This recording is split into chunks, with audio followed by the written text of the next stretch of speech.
Everyone, and welcome to my channel where I talk about movies.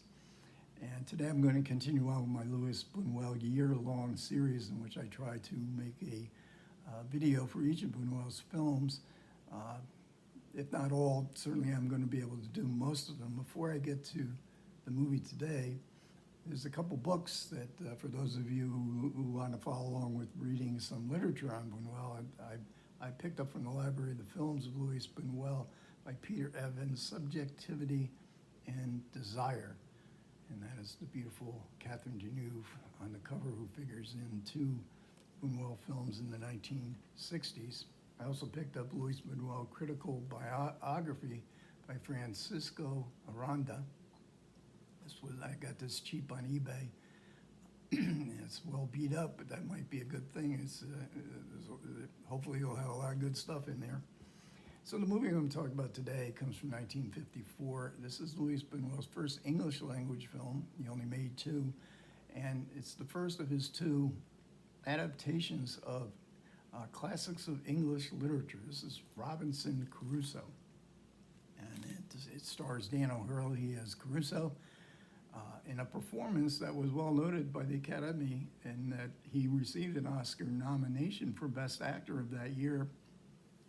The award was won by Marlon Brando for On the Waterfront.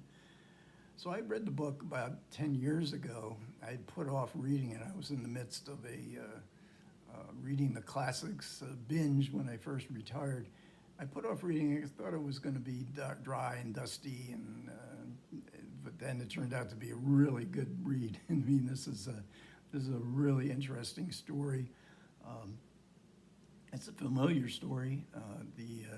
Even if you've never read the book or seen any of the movies, there was a 1997 adaptation with Pierce Brosnan. The story itself has become part of the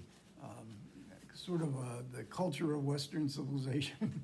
What would it be like to live on a deserted island all by yourself? So I went to the library to see if they had it in stock, just to brush up on a couple of different aspects as far as the film and the book. They didn't have it. They did not have Robinson Crusoe in stock. Now the larger library system certainly did, but they did have a juvenile version of Robinson Crusoe, and I was really curious about this because there are some touchy elements in the book, and I was curious about the abridgment and also how this book would handle the touchier elements of the original story. So it's a shipwreck. We don't see much of this shipwreck. We just see it in the beginning. We just see it sort of masts in silhouette. In the 1997 version, I would think that probably you would have a big production, of a spectacular shipwreck. Bunuel, of course, doesn't have the budget to do that anyways, but he's not interested in those kind of visual sequences. We see this shipwreck. We hear his voice telling us that he has been on board this ship that was bound for Africa. We see him swim to shore, and he has nothing. He has the tattered clothes. He has a pocket knife. He's terrified. Night comes, and he has to climb up a tree to sleep. And the following day, he climbs to the highest point on the island, which does turn out to be an island. He cannot see any land in the distance. He cannot see any ships on the horizon. So he finds himself that he is going to be completely alone, as he does not find any evidence in his further expedition to the island. He finds any evidence that anybody lives there on this island. So he is alone. But also he spots the shipwreck. It's floundering on some rocks. He hurries down, makes a makeshift raft, and he takes as much supplies as he can get off of the ship, including a cache of firearms and some food and clothing and utensils that will be very necessary for him to survive. So he's not starting from scratch. It would be a totally different movie if he was starting from scratch. He does at least have one step up. And also there's a dog and a cat who also survived the shipwreck. So slowly he learns how to survive, he learns how to hunt, he learns how to grow crops, and he builds sort of a fortress because he's always worried that he is going to be under attack from natives, from wild animals.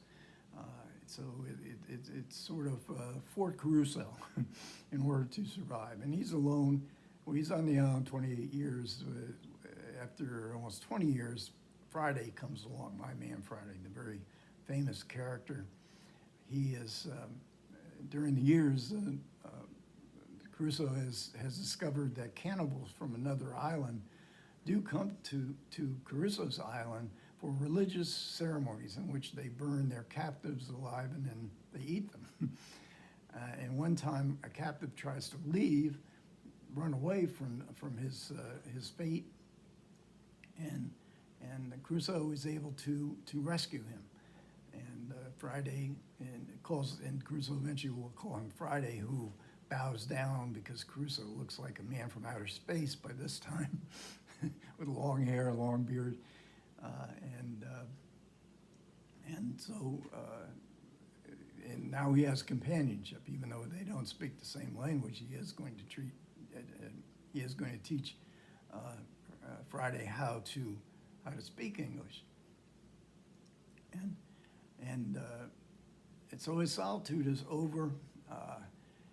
And then I want to talk a little bit about a couple different aspects that Bunuel, this is the Bunuel side of the story. One is religion, because Crusoe has saved the Bible, and it's the only thing he has to read.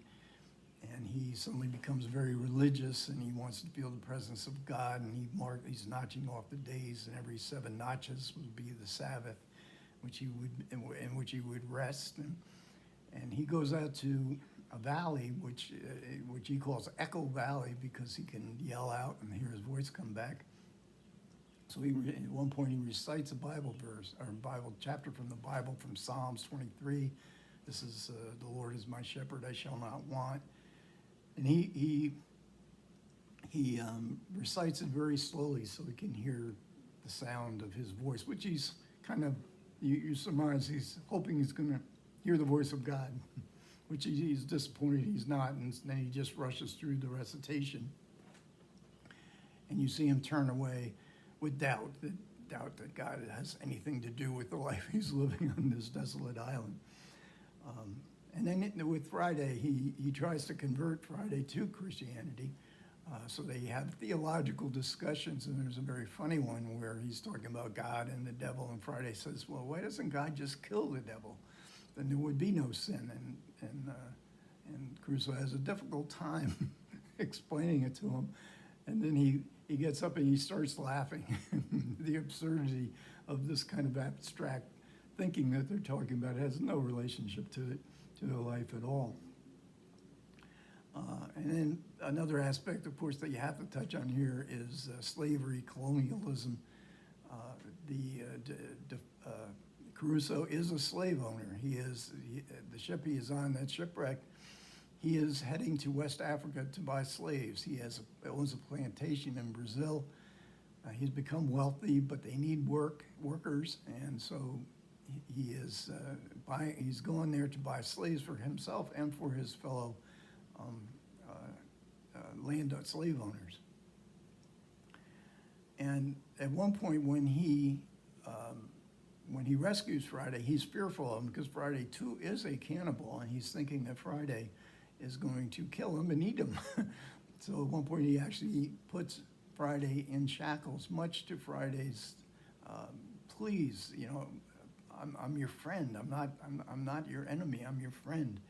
And it takes a while for Crusoe to come to that realization. They do form a very close friendship, and they need each other, and their need for each other. So this is a film about many things, but friendship is definitely celebrated here. And also we see a native that is not who these plantation owners would consider subhuman. And Crusoe learns they're definitely not subhuman. And I did look up what Defoe's views on slavery were, and he believed that it was necessary for the advancement of the British Empire, but he didn't like the institution itself. He thought that the slave owners were too harsh, and they weren't teaching them to become Christians, which is what Crusoe does with Friday. And there's also a funny little thing in this religious aspect of the film. The cat, one day, Crusoe's out hunting, comes back to find the cat having delivered a litter of kittens. There's no other, Crusoe's been there for years, there's no other cat that he has ever been able to cite. How could this happen? So we get a little joke here, perhaps, as to the cat being subject to an immaculate conception. And there's not much in the way of overt surrealism here that you might expect from Bunuel. There is, not only is Crusoe battling, the elements, and nature is not idealized here. That's the other aspect of what a Hollywood production would probably idealize nature. Nature is not idealized. It's there to be overcome, to be used. As Western civilization had progressed from a more primitive time by learning about and conquering nature. But also he's facing disease, and he does suffer from fevers. He has an hallucination where he sees his father, who appears in a long beard. This is Daniel Hurley, and Crusoe doesn't have enough water. He can't get. He runs out of water. Can't get. He's too sick to go get more water, and his father is drenched in water. And you see him floating in a pool, and admonishing Crusoe, "Why, your mother and I, we told you not to leave home. You'll find nothing but trouble outside the home." And this surrealism is basically the solitude, what happens to a man in solitude. And this was why Bunuel wanted to make this film.